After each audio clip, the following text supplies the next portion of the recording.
అప్పటి డిఎస్సి పరీక్షకు అంటే మా హయాంలో జరిగిన డిఎస్సి పరీక్షకు ఇప్పటి డిఎస్సి పరీక్షకు ఏడ జరిగింది అంటే రాష్ట్రంలో ఉండేటువంటి ప్రజానికం మనం ఏమి చెప్పినా నమ్ముతారులే, మనం ఎన్ని లంగా మాటలు మాట్లాడినా నమ్ముతారులే, ఎన్ని డకాయిట్ మాటలు మాట్లాడినా నమ్ముతారులే అనుకుంటే ఏడైతుంది? ఎందుకంత ఇదిగా మాట్లాడటమో? మనకు 11 వచ్చినాయి, గుర్తుపెట్టుకోండి, 11 వచ్చినాయి, మనకేమి అన్నీ రాలా. నమస్కారం ప్రజలారా. బ్రిటిష్ వాళ్ళు స్వతంత్రం కోసం పోరాడినప్పుడు అన్నప్పుడే మనం అర్థం చేసుకోవాల్సింది ఆ రోజుల్లోనే మనోడికి ఎంత మేరకు విషయ పరిజ్ఞానం ఉండదనేది. సరే, ఏదో ఒక అవకాశం రోడ్ల పడిగా తిరిగినాడు, ముఖ్యమంత్రి అయినాడు. అయిన తరువాత మరి ఇచ్చినటువంటి హామీలు కావచ్చు, మరి అదేవిధంగా ఈరోజు 11 సీట్లకు పడిపోయిన తరువాత ప్రెస్ మీట్లు పెట్టి మరి ఏ విధమైనటువంటి వ్యాఖ్యలు చేస్తున్నాడు. ఆయన ఏమన్నా గతంలో ఓకే అందరికీ తెలుసు, మీ తాతగారు పంది మాంసాన్ని బ్రిటిష్ వాళ్ళకి సప్లై చేస్తూ ఉన్నారు అనేది తెలుసు. మరి ఆ రోజుల్లోనే ఉండి నువ్వు అటువంటి వ్యాఖ్యలే చేస్తున్నావు. కానీ నువ్వు ఒక పబ్లిక్ స్కూల్లో చదివినావు హైదరాబాద్లో. అంటే హైదరాబాద్లో మనం రీతిగా ఏడ చదివినాములే, మనం 10వ తరగతి క్వశ్చన్ పేపర్లు దొబ్బేసినటువంటి చరిత్ర కలిగినటువంటి వ్యక్తులం కదా మనము. సరే, ఇక ఏది ఏమైనప్పటికీ కూడా రాష్ట్ర ప్రజలారా, ఈరోజు మన జగనన్న పెట్టినటువంటి ప్రెస్ మీట్ ఒక సారాంశం ఏందిరా విషయం అనేది మనం ఒకసారి వీడియోని విశ్లేషణ చేయాల్సినటువంటి అవసరం ఉన్నది. ఎందుకంటే ప్రెస్ మీట్ పెట్టాడు, మేము అధికారంలో ఉన్నప్పుడు డిఎస్సి అంటాడు. అంటే మనం అధికారంలో ఉన్నప్పుడు డిఎస్సి ఎక్కడ పెట్టాము? మరి డిఎస్సి పెట్టి మనం ఎంతమందికి ఉద్యోగ అవకాశాలు కల్పించినాము? మనం గతంలో ఏం చెప్పినాం? డిఎస్సీలు పెడతామన్నాం. ఒక డిఎస్సి అయినా పెట్టినటువంటి దాఖలాలు మనవి ఉన్నాయా? ఏపీ పిఎస్సికి డిఎస్సికి తేడా తెలియదా? మొన్న ఇటీవల నారా లోకేష్ గారు శాసన మండలిలో డిఎస్సికు మరి వాళ్ళకు ఫుల్ ఫామ్ కూడా తెలియలేదు, డిఎస్సి అంటే ఏంది వాళ్ళకి అర్థం కూడా తెలియలేదు. వాళ్ళ రాష్ట్ర అధికార ప్రతినిధి అని లోకేష్ గారు మాట్లాడినాం. లోకేష్ గారు ఎందుకు ఈ విధంగా మాట్లాడినాడు అని అనుకున్నాను నేను కూడా. మరి ఆ తరువాత చూస్తే మనకు అర్థమవుతుంది కదా ఏ విధంగా ఈయన చేసినటువంటి, అంటే మనోడికి రాష్ట్ర అధికార ప్రతినిధికి మరి మన అన్నకు అంతే ఒకటే గుజ్జే, ఒకటే కథే, వేరే ఏముండదు. లోకేష్ గారు ఏం మాట్లాడినారు విందాం, ఆ తర్వాత మన జగనన్న ఏం మాట్లాడినాడు మనం ఇప్పుడు విందాం. చెప్పున్నా. పరిస్థితి ఏంటంటే అలాంటి ప్రతిపక్షం ఉంది. డిఎస్సి అంటే డిస్ట్రిక్ట్ సెలక్షన్ కమిటీ, వాళ్ళకి డిఎస్సి అంటే డిజిటల్ సిగ్నేచర్ సర్టిఫికేట్ అంట. అది ఇంకా చెప్పు నాయన, ఒక రాష్ట్ర అధికార ప్రతినిధి అని లోకేష్ గారే చెప్తున్నారు. వాళ్ళ అధికార ప్రతినిధి ఒక డిబేట్ కి వెళ్ళి డిఎస్సికి అంటే ఏంటంటే డిజిటల్ సిగ్నేచర్ సర్టిఫికేట్ అన్నాడు. ఇంకేం చెప్తాము, అంతవరకు మనకు శక్తి సామర్థ్యాలు ఉన్నాయి. సరే, ఇకపోతే దాని గురించి ఏం మాట్లాడుతున్నాడో కూడా మనం విందాం. చెప్పు జగన్ ఏం మాట్లాడుతున్నాడో విందాం.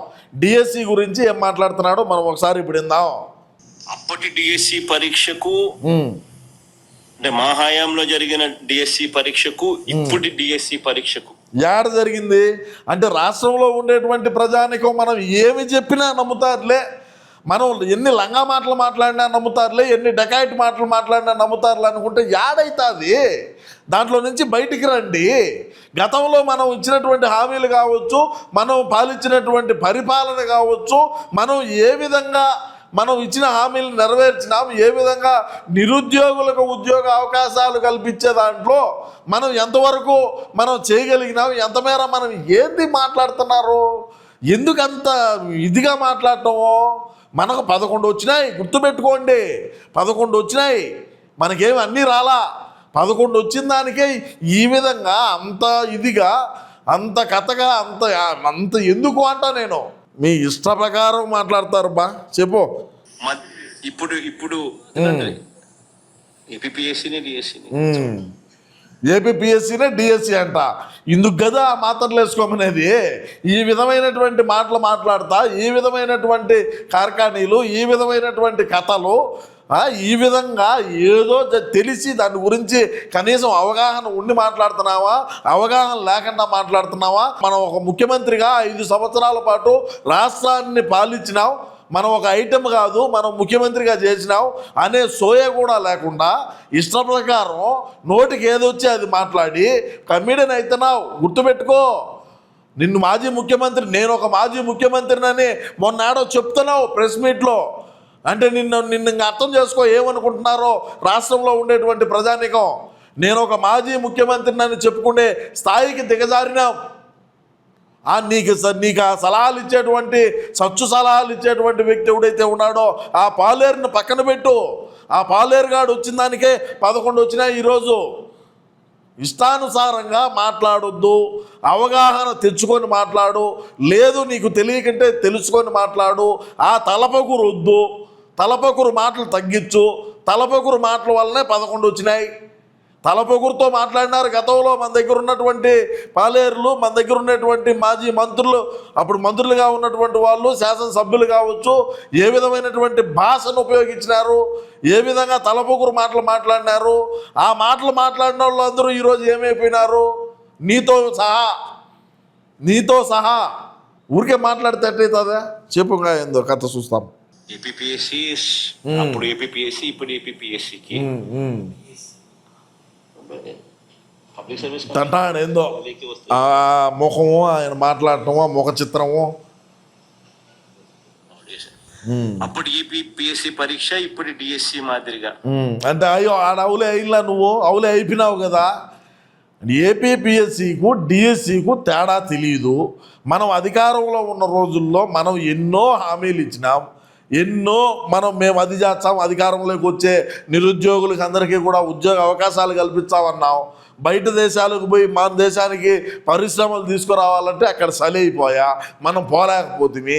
ఆ వైజాగ్లో గంజాయి బ్యాచ్ని ఏదైతే స్ట్రీట్ ఫుడ్ పెట్టుకునే వాళ్ళందరినీ తీసుకువచ్చి అద్దెకు సూట్లే ఇచ్చి ఆ తర్వాత ఆయన అదే అక్కడే లక్షల కోట్లకు ఎంఓఎలు చేసుకున్నాము. మన రాష్ట్రానికి పెట్టుబడులు వర్షం కురుస్తుందని చెప్తే ఉన్నాటి అప్పుడు చంద్రబాబు నాయుడు గారి గతంలో ఉన్నప్పుడు తీసుకొచ్చినటువంటి పరిశ్రమల్లో మనకు జే ట్యాక్స్ కట్టలేదని చెప్పి వాటిని వెనక్కి పంపించినటువంటి చరిత్ర, దాఖలాలు. మనం ఒక ఉద్యోగం ఇచ్చిన ఆయన మాట్లాడతాడు పెద్దలో, తండ్రి లాంటి ఆయన బొత్స, నువ్వు అనిందేనో నేను అనింది కాదు, తండ్రి లాంటి బొత్స గారు మాట్లాడుతున్నారు. 1,50,000 ఉద్యోగాలు ఇచ్చినా అంటే యా ఊర్లో ఇచ్చినాడో, మరి ఎక్కడ ఇచ్చినాడో, మరి ఏమన్నా కల్లో ఏమన్నా ఇచ్చినాడో, లేకుంటే ఇంకేడన్నా ఇచ్చినాడో ఏమో అర్థం కావడంలే.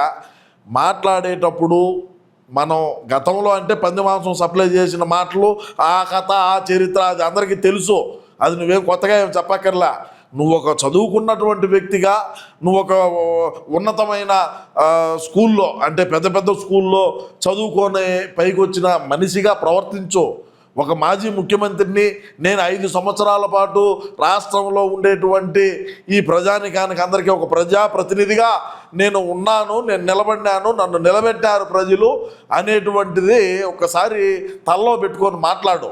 తలపొగురు మాటలొద్దు. ఈ తలపొగురు మాటలు మాట్లాడే ఈరోజు ఈ స్థాయికి దిగజారినాం. మనం ఇచ్చిన హామీలేంది, మనం ఎంత మేరకు చేయగలిగినాం, ఎంత మేరకు ఏమి కథలు చేసినాం, ఎక్కడైనా రాష్ట్రంలో అభివృద్ధి జరిగినటువంటి దాఖలాలు ఉన్నాయా? ప్రజావేదికను కూల్చివేతతో ప్రారంభమైనటువంటి మన పాలన, మరి మేము అభివృద్ధి చేసినాం, మేము పరిశ్రమలు తెచ్చినాం, మేము అది తెచ్చినాం, మేము ఇది తెచ్చినాం అంటే ఎవడు నమ్ముతాడో? ఎవడన్నా నమ్మేటువంటి పరిస్థితుల్లో ఉన్నారా? ఎవడూ నమ్మేటువంటి పరిస్థితుల్లో లేరు.